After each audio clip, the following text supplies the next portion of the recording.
10 बातें जो कृष्ण के जीवन को बनाती है महानतम। जीवन प्रबंधन के लिए सबसे श्रेष्ठ सूत्र मैनेजमेंट मास्टर कहें या जगत गुरु, गिरधारी कहें या रणछोड़, भगवान कृष्ण के जितने नाम हैं उतनी कहानियां। जीवन जीने के तरीके को अगर किसी ने परिभाषित किया है तो वो कृष्ण हैं। कर्म से होकर परमात्मा तक जाने वाले मार्ग को उन्हीं ने बताया है। संसार से वैराग्य को सिरे से नकारा, कर्म का कोई विकल्प नहीं, ये सिद्ध किया। कृष्ण कहते हैं, मैं हर हाल में आता हूँ, जब पाप और अत्याचार का अंधकार होता है तब भी, जब प्रेम और भक्ति का उजाला होता है तब भी। दोनों ही परिस्थिति में मेरा आना निश्चित है। वैसे तो कृष्ण का संपूर्ण जीवन ही एक प्रबंधन की किताब है, जिसे सैकड़ों हजारों बार कहा सुना जा चुका है। कुरुक्षेत्र में दो सेनाओं के बीच खड़े होकर भारी तनाव के समय कृष्ण ने अर्जुन को जो ज्ञान दिया वो दुनिया का श्रेष्ठतम ज्ञान है। गीता का जन्म युद्ध के मैदान में दो सेनाओं के बीच हुआ। जीवन की श्रेष्ठतम बातें भारी तनाव और दबाव में ही होती हैं। अगर आप दिमाग को शांत और मन को स्थिर रखने की कोशिश करें तो सबसे बुरी परिस्थितियों में भी आप अपने लिए कुछ बहुत बेहतरीन निकाल पाएंगे। ये कृष्ण सिखाते हैं। गीता पढ़ने से पहले अगर इसी बात को समझ लिया जाए तो गीता पढ़ना सफल हुआ। कृष्ण का जीवन ऐसी ही बातों से भरा पड़ा है। जरूरत है नजरिए की। उनका जीवन आपके लिए माइथोलॉजी का एक हिस्सा मात्र भी हो सकता है और आपका पूरा जीवन बदलकर रख देने वाला ज्ञान भी। आवश्यकता हमारी है, हम उनके जीवन से लेना क्या चाहते हैं। कृष्ण मात्र कथाओं में पढ़ा या सुना जाने वाला पात्र नहीं है, वो चरित्र और व्यवहार में उतारे जाने वाले देवता हैं। कृष्ण से सीखें कैसे जीवन को श्रेष्ठ बनाया जाए। 10 बातें हैं जो अगर व्यवहार में उतार ली तो सफलता निश्चित मिलेगी। 1. शुरू से अंत तक जीवन संघर्ष ही है। कारागृह में जन्मे कृष्ण, पैदा होते ही रात में यमुना पार कर गोकुल ले जाया गया। तीसरे दिन पुतना मारने आ गई। यहां से शुरू हुआ संघर्ष, देह त्यागने से पहले द्वारिका डुबोने तक रहा। कृष्ण का जीवन कहता है, आप कोई भी हो, संसार में आए हैं तो संघर्ष हमेशा रहेगा। मानव जीवन में आकर परमात्मा भी सांसारिक चुनौतियों से बच नहीं सकता। कृष्ण ने कभी किसी बात की शिकायत नहीं की। हर परिस्थिति को जिया और जीता। कृष्ण कहते हैं, परिस्थितियों से भागो मत, उसके सामने डटकर खड़े हो जाओ, क्योंकि कर्म करना ही मानव जीवन का पहला कर्तव्य है। हम कर्मों से ही परेशानियों से जीत सकते हैं। 2. स्वस्थ शरीर से ही विजय है। कृष्ण का बचपन माखन मिश्री खाते हुए गुजरा। आज भी भोग लगाते हैं हम, लेकिन ये संकेत कुछ और है। आहार अच्छा हो, शुद्ध हो, बल देने वाला हो। बचपन में शरीर को अच्छा आहार मिलेगा तो कि इंसान युवा होकर वीर बनेगा। शरीर को स्वस्थ रखना है तो बचपन से ध्यान देने की जरूरत है। ये पेरेंटिंग के दौर से गुजर रहे युवाओं के लिए बड़ा मैसेज है। अपने बच्चों को ऐसा खाना दें जो उनको बल दे। सिर्फ स्वाद के लिए ही ना खिलाएं, तभी वे बड़े होकर स्वयं को और समाज को सही दिशा में ले जा पाएंगे। 3. पढ़ाई किताबी ना हो, रचनात्मक हो। कृष्ण ने अपनी शिक्षा मध्य प्रदेश के उज्जैन में सांदीपनी ऋषि के आश्रम में रहकर पूरी की थी। कहा जाता है 64 दिन में उन्होंने 64 कलाओं का ज्ञान हासिल कर लिया था। वैदिक ज्ञान के अलावा उन्होंने कलाएं सीखीं। शिक्षा ऐसी ही होनी चाहिए जो हमारे व्यक्तित्व का रचनात्मक विकास करे। संगीत, नृत्य, युद्ध सहित 64 कलाओं कृष्ण के व्यक्तित्व का हिस्सा हैं। बच्चों में कोरा ज्ञान ना भरें, उनकी रचनात्मकता को नए आयाम मिलें। ऐसी शिक्षा व्यवस्था हो। 4. रिश्तों से ही जीवन है, बिना रिश्तों के कुछ नहीं। कृष्ण ने जीवन भर कभी उन लोगों का साथ नहीं छोड़ा जिनको मन से अपना माना।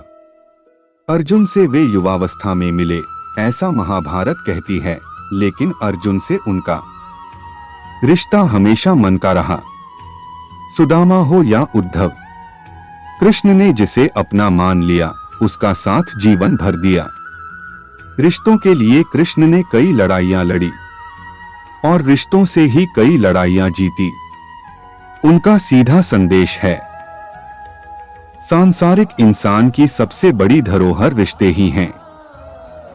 अगर किसी के पास रिश्तों का थाती नहीं है तो वो इंसान संसार के लिए गैर जरूरी है। इसलिए अपने रिश्तों को दिल से जिएं, दिमाग से नहीं। 5. नारी का सम्मान समाज के लिए जरूरी। राक्षस नरकासुर का आतंक था। करीब 16,100 महिलाओं को उसने अपने महल में कैद किया था। महिलाओं से बलात्कार में उसे सुख मिलता था। कृष्ण ने उसे मारा, सभी महिलाओं को मुक्त कराया, लेकिन सामाजिक कुरीतियां तब भी थीं। उन महिलाओं को अपनाने वाला कोई नहीं था। खुद उनके घर वालों ने उन्हें दूषित मानकर त्याग दिया। ऐसे में कृष्ण आगे आए, सभी 16,100 महिलाओं को अपनी पत्नी का दर्जा दिया, समाज में उन्हें सम्मान के साथ रहने के लिए स्थान दिलाया। कृष्ण ने हमेशा नारी को शक्ति बताया, उसके सम्मान के लिए तत्पर रहे।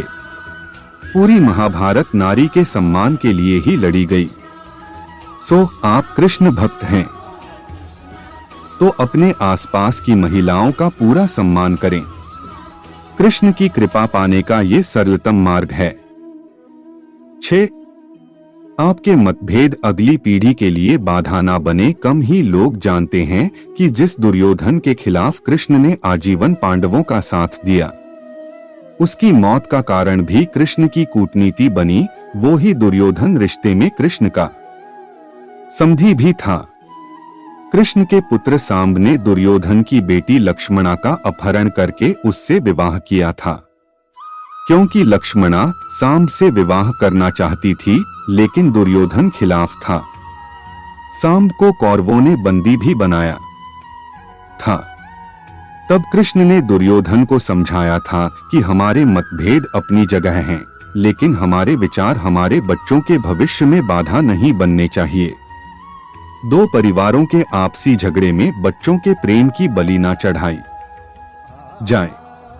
कृष्ण ने लक्ष्मणा को पूरे सम्मान के साथ अपने यहाँ रखा। दुर्योधन से उनका मतभेद हमेशा रहा, लेकिन उन्होंने उसका प्रभाव कभी लक्ष्मणा और सांब की गृहस्थी पर नहीं पड़ने दिया। 7. शांति का मार्ग ही विकास का रास्ता है। कृष्ण ने महाभारत युद्ध के पहले शांति से समझौता करने के लिए पांडवों और कौरवों के बीच मध्यस्थता की। हालांकि दोनों ही पक्ष युद्ध लड़ने के लिए आतुर थे, लेकिन कृष्ण ने हमेशा चाहा कि कैसे भी युद्ध टल जाए।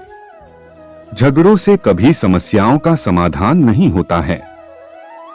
शांति के मार्ग पर चलकर ही हम समाज का रचनात्मक विकास कर सकते हैं।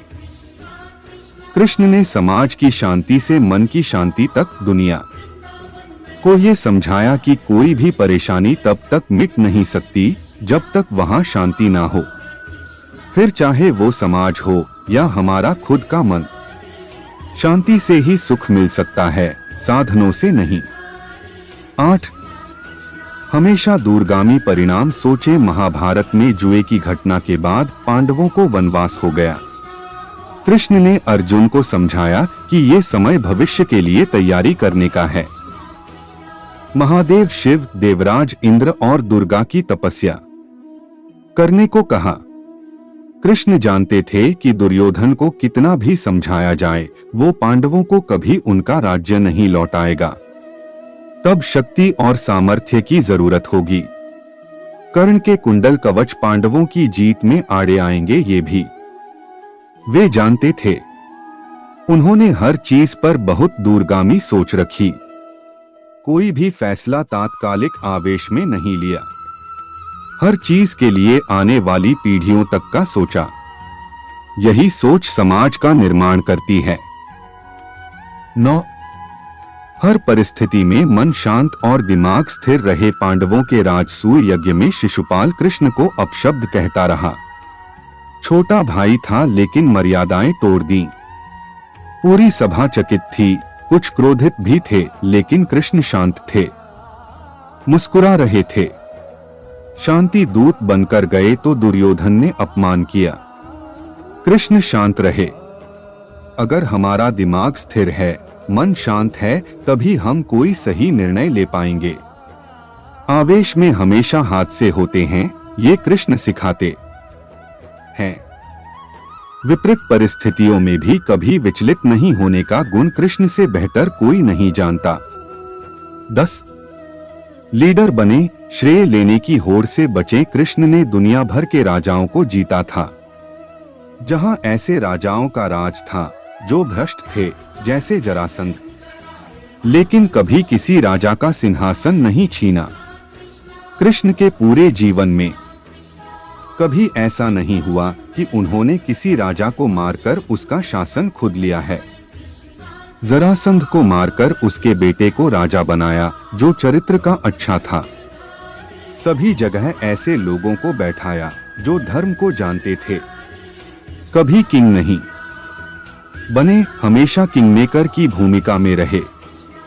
महाभारत युद्ध में भी खुद हथियार नहीं उठाया, पूरा युद्ध कूटनीति से लड़ा। पांडवों को सलाह देते रहे, लेकिन जीतने का श्रेय भीम और अर्जुन को दिया।